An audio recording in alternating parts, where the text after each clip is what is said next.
मैंने पहले ही ये चीज़ें एनालिसिस में अपडेट कराया था, जैसे कि क्वार्टरली रिजल्ट के बारे में बताया था। दूसरी तरफ आरबीआई की तरफ से बैंकिंग सेक्टर एक्सपोर्ट को काफ़ी राहत देखने को मिली, जैसे कि मैंने आप सबको इसके बारे में भी बहुत अच्छे से एक्सप्लेन किया था। जैसे जो ट्रम्प ने जो टैरिफ लगाया था और जो यहाँ के व्यापारी हैं या कह सकते हैं जो एक्सपोर्ट करने वाले हैं उनको काफ़ी नुकसान हुआ था, तो उनको काफ़ी ज़्यादा छूट दी गई थी। तीसरी तरफ बिहार चुनाव से ओवरऑल सेंटीमेंट कहीं ना कहीं मजबूत देखने को ही मिला, हालांकि बहुत बड़ा इम्पैक्ट नहीं पड़ा, लेकिन इसको आप सेंटीमेंट जो मार्केट का है वो मजबूत के व्यू में ही लेके चल सकते हैं। दूसरी तरफ यहाँ अगर ग्लोबली देखा जाए तो ट्रम्प ने 200 फूड आइटम पर टैरिफ हटाए और रुपये में 3 पैसे की मजबूती देखने को मिली, यानी कि ओवरऑल इसमें से मैंने आप सबको सभी चीज़ें प्रीवियस एनालिसिस में कवर कराया था पॉइंट टू पॉइंट, ठीक है। अब यहाँ पर जो व्यू निकल के आ रहा है कि 26,150 के ऊपर जाने पर निफ्टी लगाएगा ऑल टाइम हाई, लॉन्ग रहें और गिरावट में पोजीशन जोड़े।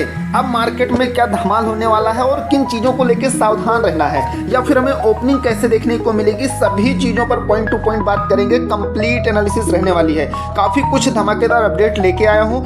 देखिए डेली टाइम फ्रेम पर कुछ दिनों के कंसोलिडेशन के बाद निफ्टी ऊपर की ओर रफ्तार पकड़ी। इसके अलावा यह 20 EMA से ऊपर बना हुआ है, जो एक अहम शॉर्ट टर्म मूविंग एवरेज है। डेली चार्ट पर RSI की अगर बात किया जाए तो एक तेजी वाले क्रॉसओवर में है। इसके अलावा एक हायर बॉटम का फॉर्मेशन एक बढ़ते बाजार का संकेत है। शॉर्ट टर्म में यह ट्रेंड मजबूत रहने की संभावना है। ऐसे में निफ्टी 26,200 और 350 की ओर बढ़ सकता है। अगर निचले स्तर की बात किया जाए तो 25,800 पर एक इम्पॉर्टेंट सपोर्ट देखने को मिलेगा। तो सबसे पहले अगर डे टाइम फ्रेम पर चीज़ों को देखेंगे या मार्केट की ओपनिंग कैसे होगी उसके बारे में अगर देखा जाए तो आप सबने देखा होगा कल मैंने आप सबको एक नॉन ट्रेडिंग जोन बताया था, तो 2 चीज़ें बताई थी बैंक निफ्टी को लेकर। यहाँ पर अगर ध्यान से आप देखेंगे जो मैंने बताया था बिल्कुल बैंक निफ्टी वहीं से ऊपर ओपन होने के बाद सीधा ऊपर उड़ते हुए चली गई है, ठीक है। लेकिन निफ्टी में हमें थोड़ा दबाव देखने को मिल रहा था और निफ्टी में मैंने 26,000 का मोस्ट इंपोर्टेंट रेजिस्टेंस बताया था और मार्केट ने उसको बहुत अच्छे से फॉलो भी किया। उसका रीज़न क्या था कि निफ्टी में भी यही चीज़ें जो चीज़ें थी, यानी कि आपस में हम चीज़ों को रिलेट करके और सभी चीज़ों को जब कंबाइन करके चलते हैं तो इससे कहीं ना कहीं एक्यूरेसी या चीज़ें अच्छे से वर्क करते हुए भी देखने को मिलती हैं। तो यहाँ पर कहीं ना कहीं बैंक निफ्टी में ओवरऑल हमें जबरदस्त धमाका देखने को मिला, जिससे कहीं ना कहीं सभी सेक्टर में मजबूती देखने को मिली। अब यहाँ पर अगर आप देखेंगे तो हमें, जैसा कि मैंने डे टाइम फ्रेम पर भी चीज़ों को अपडेट करा देता हूँ। यहाँ पर अगर bank Nifty day time frame पर देखेंगे, इस कैंडल के बारे में मैंने बताया था। दूसरी तरफ यहाँ फिर से एक वैसे ही कैंडल बनते हुए देखने को मिली है। इस कैंडल का क्या नाम है या इस कैंडल को क्या कहते हैं, अगर आपको पता है तो कमेंट बॉक्स में जरूर बताइएगा। अब यहाँ पर देखिए निफ्टी की अगर बात किया जाए या हमें इंपॉर्टेंट यहाँ पर थोड़ा सा सावधानी वाली क्या चीज़ें हैं, तो 3 ऐसी चीज़ें हैं जिससे सावधान रहना चाहिए। बाकी लॉन्ग टर्म से जो व्यू है वो पॉजिटिव है, लेकिन 3 ऐसी चीज़ें हैं जिससे हमें सावधान रहना है थोड़ा सा, ठीक है। मार्केट का जो सेंटीमेंट चेंज कर सकता है वो क्या है, मैं आप सबको आगे क्लियर कराऊंगा। सबसे पहले तो ये ध्यान रखना है, पहली चीज़ निफ्टी में क्लोजिंग कहाँ हुई है, 26,014 पर क्लोजिंग देखने को मिली है। दूसरी चीज़, अगर ये 26,000 से और एबव जाके सस्टेन करता तो बाद में ये 26,000 को एक सपोर्टिंग व्यू में लेने वाला था। समझने की कोशिश करिएगा, जैसे कोई इंपॉर्टेंट लेवल होता है, अगर मार्केट उसके जितना ज़्यादा ऊपर जाती है तो फिर वो लेवल एक साइकोलॉजिकल टेक्निकल व्यू से सपोर्ट बन जाता है, लेकिन अगर जितना नीचे है तो फिर वो एक रेजिस्टेंस व्यू में आगे चल के वर्क करते हुए देखने को मिल सकता है। तो यहाँ पर अभी ये 26,014 यानी कि आप मान के चल सकते हैं कि 26,000 पर लगभग क्लोजिंग है, जिससे कुछ क्लियर नहीं कहा जा सकता। यानी कि 26 के नीचे अगर मार्केट आना शुरू कर दिया तो फिर 26,000 एक रेजिस्टेंस का लेवल में भी वर्क करते हुए देखने को मिल सकता है। और दूसरी बात यह है कि जो बैंक निफ्टी है 59,000 को ब्रेक किया, यानी कि कह सकते हैं 59,000 का एक नया हाई दिया, लेकिन क्लोजिंग कहां दिया है, 58,962 पर। तो हमें टेक्निकल लेवल क्या ध्यान रखना है, क्या स्ट्रेटजी बना के चलनी है, इसके बारे में हम आगे चार्ट पर बात करेंगे। सबसे पहले अगर यहाँ पर सभी इंडेक्स को अगर आप देखेंगे ध्यान से तो यहाँ पर अगर बैंक निफ्टी की बात किया जाए और मिड कैप की बात किया जाए, इन दोनों ने नया हाई दिया है, ठीक है। निफ्टी और सेंसेक्स अपने लगभग एक जैसे मूव करते हुए देखने को मिले हैं और हमें जैसा कि मैंने बताया जो फाइनल क्लोजिंग है वो 26,014 पर देखने को मिली है। अगर जब निफ्टी की बात किया जाए तो अभी कहाँ सस्टेन कर रहा है, 26,075 पर। अब यहाँ पर सबसे इंपॉर्टेंट चीज़ ये है कि 26,100 जो है, यहाँ पर मैं आप सबको थोड़ा सा चार्ट भी दिखा दूँ। अभी देखिए 26,000 79 के आसपास में मूव कर रहा है। 26,100 गिफ्ट निफ्टी के लिए एक इंपॉर्टेंट रेजिस्टेंस है। जैसे ही इसको मार्केट ब्रेक करके इसके ऊपर सस्टेन करेगी, मार्केट में हमें क्लियरली गैप अप ओपनिंग देखने को मिलेगी और हमें फिर आगे जितना ज़्यादा, अगर मार्केट 2600 के ऊपर जितना ज़्यादा रहेगा, हमें अच्छा पूरा का पूरा चांस रहेगा कि हमें फिर से एक अच्छी तेजी या रैली देखने को मिलेगी। लेकिन अगर 2600 के नीचे है तो फिर हमें शॉर्ट टर्म में कंसोलिडेशन देखने को मिल सकता है। यानी कि अभी अगर देखा जाए 2600 के नीचे अगर मार्केट है तो क्लियरली फ्लैट ओपनिंग का व्यू देखने को मिलेगा। हालांकि चीजें क्या निकल कर रही है, जैसे कि डे टाइम फ्रेम पर या डाटा की बात किया जाए, क्योंकि अभी बाय एंड डिप भी देखने को मिल रहा है। जैसे अगर मार्केट में बड़ी गिरावट होती है तो उसी के अकॉर्डिंग हमें जबरदस्त रिकवरी यानी कि मार्केट में तेजी भी देखने को मिलती है। मार्केट बहुत जल्दी रिकवर कर लेता है। ये चीजें मार्केट में कई बार इस टाइम देखने को, जैसे कि हमने यहाँ पर सबसे पहली चीज तो आपको ये बताई कि निफ्टी लगभग 26,000 पर क्लोज किया है, जिससे कुछ क्लियर नहीं हो रहा है। दूसरी चीज, बैंक निफ्टी 59 के नीचे आके बंद किया है।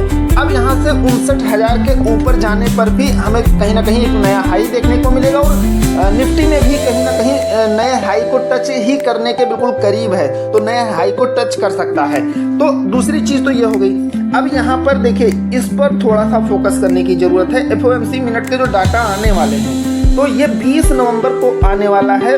तो इससे पहले हमें एक दिन पहले अगर जैसे कि कोई स्टेटमेंट आता है या इससे रिलेटेड कोई ऐसी बड़ी न्यूज़ आती है जो ग्लोबल मार्केट पर इम्पैक्ट डाले, समझने की कोशिश करिएगा, तो हमें इसको थोड़ा सा फोकस बना के रखना है। दूसरी तरफ यहाँ एक छोटी सी और इम्पोर्टेंट अपडेट थी जो खास कह सकते हैं, बहुत ज़्यादा मार्केट के लिए तो नहीं, लेकिन हाँ कहीं ना कहीं पड़ोसी देश है तो इसे ध्यान रखना है। शेख हसीना को मिली फांसी की सजा, बांग्लादेश ट्रिब्यूनल ने 1400 मौतों का बताया मास्टरमाइंड। दूसरी तरफ जो सबसे बड़ी इंपॉर्टेंट खबर है वो है बिटकॉइन को लेकर। हमें आप में से भी काफ़ी लोग ऐसे होंगे जो क्रिप्टो में निवेश करते होंगे।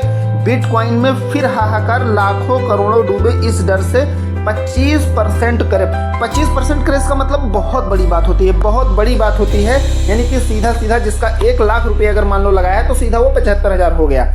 और पिछली बार भी अभी हाल ही में कुछ दिनों में, हालांकि मैं इससे रिलेटेड वर्क नहीं करता हूं, लेकिन मैं आप सबको बता दूं अभी पिछले दिनों भी थोड़ी जब गिरावट हुई थी काफ़ी लोगों ने सुसाइड भी कर लिया था। आपको याद होगा, वो काफ़ी कुछ चीज़ें निकल के आई थी। ये एक बहुत बड़ी अपडेट है, ठीक है। तो अगर आप क्रिप्टो में निवेश करते हैं तो कमेंट करके बताइएगा, या आपने बिटकॉइन में एंट्री ले रखी है, क्या ये चीज़ें बिल्कुल सही है या नहीं, या जो भी है इससे रिलेटेड अगर आपको कुछ पता है तो कमेंट करके जरूर बताइएगा, ठीक है। अगली जो सबसे इंपॉर्टेंट अपडेट है जापान चाइना को लेकर है। भड़का मामला, शेयर धड़ाम, करोड़ों डूबे। ये एक बहुत ही इंपॉर्टेंट अपडेट निकल के आ रही। जापान और चीन के बीच बढ़ते तनाव के बीच टोक्यो में पर्यटन से जुड़े शहरों में सोमवार को तेज गिरावट देखने को मिली। इसी बीच में NHK के मुताबिक जापान ने स्थिति संभालने के लिए अपने सीनियर विदेश मंत्रालय अधिकारी को चीन भेज दिया है। यानी कि काफी कुछ जापान और चाइना को लेकर इस समय तनाव बना हुआ है, चीजें निकल के आ रही हैं, ठीक है। वहीं गोल्ड प्राइस की अगर बात किया जाए तो आने वाला है यूएस आर्थिक डेटा, ध्यान से समझिएगा। बाजार सतर्क, सोने की कीमत में बढ़त। अब यहाँ पर देखिए यूएस आर्थिक डेटा आने वाला है और जैसा कि आप सभी जानते हैं, चाहे डाउ जोन है, गिफ्ट निफ्टी है या S&P है, तो ये सब कहीं ना कहीं इंडियन मार्केट इससे काफ़ी ज़्यादा मिला जुला के कहीं ना कहीं चलता है। तो यहाँ पर इस पर थोड़ा ज़्यादा फोकस रखने की ज़रूरत है।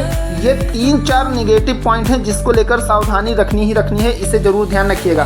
सबसे पहले यहाँ पर टेक्निकल व्यू से जो इम्पोर्टेंट क्लोजिंग देखने को मिली है, पहली चीज़। दूसरी चीज़ यहाँ पर ये जो अपडेट निकल के आ रही है, और तीसरी चीज़ यहाँ जो FOMC की मीटिंग होने वाली है उसको, इतनी चीज़ों को आपको ध्यान रख के चलना है। ये बहुत ही इंपॉर्टेंट अपडेट रहने वाली है।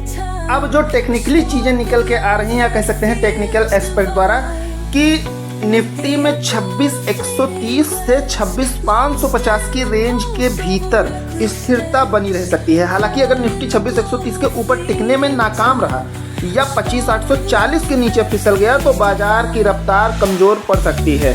बैंक निफ्टी पर बात करते हुए उन्होंने कहा कि यह इंडेक्स डेली चार्ट पर अपने कंसोलिडेशन रेंज से एक निर्णायक ब्रेकआउट देता दिखा है। हालांकि मैंने डे टाइम फ्रेम पर इस चीज़ को अभी आप सबको दिखाया भी है। यह बैंकिंग सेक्टर में नई मजबूती आने का संकेत है। टेक्निकल व्यू से इस बात का संकेत है कि इंडेक्स शॉर्ट टर्म में अपनी तेजी बनाए रख सकता है।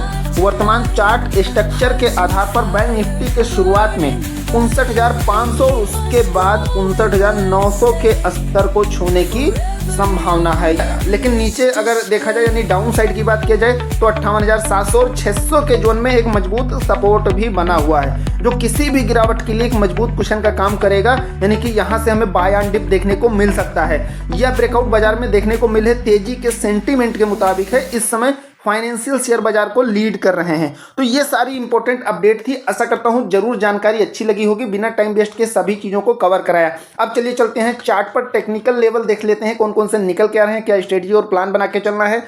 अभी तक लाइक नहीं किया है तो एक लाइक जरूर करिएगा, चैनल पर नहीं सब्सक्राइब करना मत भूलिएगा। चलिए चलते हैं चार्ट पर। हम आ गए हैं दोस्तों निफ्टी के चार्ट पर। सबसे पहले यहाँ ध्यान से अगर देखेंगे तो हमें क्लोजिंग कहाँ देखने को मिली, 26,014 पर, और एक मोस्ट इंपॉर्टेंट सपोर्टिंग लेवल है 25,970 से 980 का लेवल। ठीक है, यानी कि मार्केट यहाँ पर फ्लैट ओपन करने के बाद में थोड़ा सा डाउन आती है तो इसको कहीं ना कहीं इस लेवल से थोड़ा सा रिटेस्ट करके अपसाइड जाना ही चाहिए। अगर इसके नीचे ब्रेकडाउन दिया तो शॉर्ट टर्म में हमें गिरावट देखने को मिल सकती है। जैसा कि मैंने प्रीवियस एनालिसिस में बताया था कि शॉर्ट टर्म में अगर देखा जाएगा तो निफ्टी में हमें 26,000 तक का अपना व्यू लेके चलेंगे। बड़ी रैली 26,000 के ऊपर सस्टेन करने पर ही देखने को मिलेगी। तो मार्केट कहीं ना कहीं क्लोजिंग टाइम जाते जाते 26,000 तक को टच किया है और इसके ऊपर सस्टेन नहीं कर पाई है, या कह सकते हैं इसके ऊपर यानी कि बड़ा ब्रेकआउट नहीं दिया है, बड़ा मूव नहीं दिया है। तो लेकिन कहीं ना कहीं 26,000 को टच किया। लेकिन अगर बैंक निफ्टी की बात किया जाए, बैंक निफ्टी में जैसे मैंने बताया था बिल्कुल वैसे ही मार्केट ने ब्रेक किया और सभी लेवल को प्रॉपर हिट करते हुए आगे निकल गई। ठीक है, अब कल की अगर बात किया जाए तो हमें कल के ट्रेडिंग सेशन को लेकर ध्यान क्या रखना है। सबसे पहले जैसा कि मैंने आप सबको बताया कि ये एक मोस्ट इंपॉर्टेंट सपोर्टिंग लेवल है। कितना, 25,970 से 80 का जो जोन है, इसके नीचे मार्केट ब्रेकडाउन देती है तो हम डाउन साइड का प्लान करेंगे। लेकिन मार्केट 26,050 को ब्रेक करती है तो निफ्टी का जो हाई है वो है 26,104 के करीब है। तो कहीं ना कहीं फिर से निफ्टी भी नए हाई को देने वाली है। तो यहाँ पर 26,50 के ऊपर हम अपना अप साइड का प्लान करके चलेंगे और सबसे पहला जो टारगेट लेके चलेंगे वो 26,100 का लेके चलने वाले हैं। 26,100 के ऊपर अगर मार्केट सस्टेन करती है तो 26,140 तक का अपना प्लान रहने वाला है। हालांकि शॉर्ट टर्म में अपना यहीं तक का व्यू लेके चलना है। बाकी अगर करंट सपोर्टिंग लेवल है इसके नीचे मार्केट आती है तो फिर डाउन साइड का हमें प्लान करके चलना है। और डाउन साइड में हमें फिर शॉर्ट टर्म में 25,900 तक का लेवल देखने को मिलेगा। यानी कि ये 25,910 से 20 का जो जोन है ये फिर इसको एक सपोर्ट मिलने वाला है, यानी यहां तक का लेवल देखने को मिलेगा। और इसके नीचे भी मार्केट आती है तो फिर 25,870 और 880 का लेवल देखने को मिल सकता है। हालांकि यहां तक का मिलने का मतलब एक बड़ी गिरावट हो गई या फिर कोई ऐसी अपकमिंग चीजें या कोई ऐसी अपडेट निकल के आती है जो मार्केट पे बड़ा इंपैक्ट डाले। हालांकि बाय एंड डिप देखने को मिल रहा है जैसा कि मैंने आप सबको बताया, तो इसलिए थोड़ा सा हमें डाउन साइड में सावधान भी रहना है। अब चलिए चलते हैं बैंक निफ्टी के चार्ट पर और उसे भी अच्छे से समझ लेते हैं। हम आ गए हैं दोस्तों बैंक निफ्टी के चार्ट पर। यहाँ पर अगर ध्यान से देखेंगे तो मैंने आप सबको एक रेड जोन यहाँ देख सकते हैं। यहाँ पर मैंने आप सबको जैसा बताया था मार्केट ने इसको ब्रेकआउट दिया और ये सभी लेवल बताया था, सभी को ब्रेक करते हुए कहाँ निकल गई है देखा आपने। और इसके बाद अप साइड जाने के बाद फिर यहाँ पर मार्केट कह सकते हैं हमें एक ट्रेंड में जाते हुए देखने को मिल रही है और वो भी अप साइड में। हालांकि डे टाइम फ्रेम पर भी मैंने दिखाया कि जबरदस्त कैंडल बनते हुए देखने को मिला है। अगर आपको पता होगा तो उसका नाम जरूर बताइएगा। तो अब यहाँ हमें ध्यान क्या रखना है। सबसे पहले जैसा कि निफ्टी में मैंने बताया कि आपको कौन से लेवल का ध्यान रखना है, दूसरी तरफ यहाँ बैंक निफ्टी के लिए 59,000 ही मोस्ट इंपॉर्टेंट लेवल है। सिंपल सी बात है, इसको मार्केट ने ब्रेक करके सस्टेन करना शुरू किया तो हम अप साइड का प्लान लेके चलेंगे। तो 59,000 के ऊपर सस्टेन करने पर हमें सबसे पहले 59,080 का टारगेट लेके चलना है और इसके ऊपर 59,150 का लेवल देखने को मिल सकता है और फिर 220 तक का, यहां तक का अपना प्लान लेके शॉर्ट टर्म में चलेंगे। बाकी अगर डाउन साइड की बात किया जाए तो आपको सिंपल ध्यान रखना है। देखिए 58,969 पर क्लोजिंग हुई है और 900 के नीचे यानी कि ये जो आप जोन देख रहे हैं इसके नीचे मार्केट आती है तो शॉर्ट टर्म में सबसे पहले 58,870 का लेवल देखने को मिलेगा और इसके नीचे भी मार्केट सस्टेन करना शुरू करती है या एक बड़ी कैंडल के साथ ब्रेक करती है तो फिर हमें 58,800 का लेवल देखने को मिलेगा और इसके बाद में 720 तक का अपना प्लान करके चल सकते हैं। तो ये चीजें निकल के आ रही हैं टेक्निकल व्यू से। हालांकि जैसा भी होगा मैं आप सबको अगर कुछ चेंजेस चीजें होती हैं तो टेलीग्राम पे अपडेट करा दूंगा, ठीक है। तो आशा करता हूं एनालिसिस जरूर पसंद आया होगा। पसंद आया तो एक लाइक करिएगा, चैनल पर नए हैं तो सब्सक्राइब जरूर करिएगा। मिलते हैं नेक्स्ट वीडियो में। Thank you friends.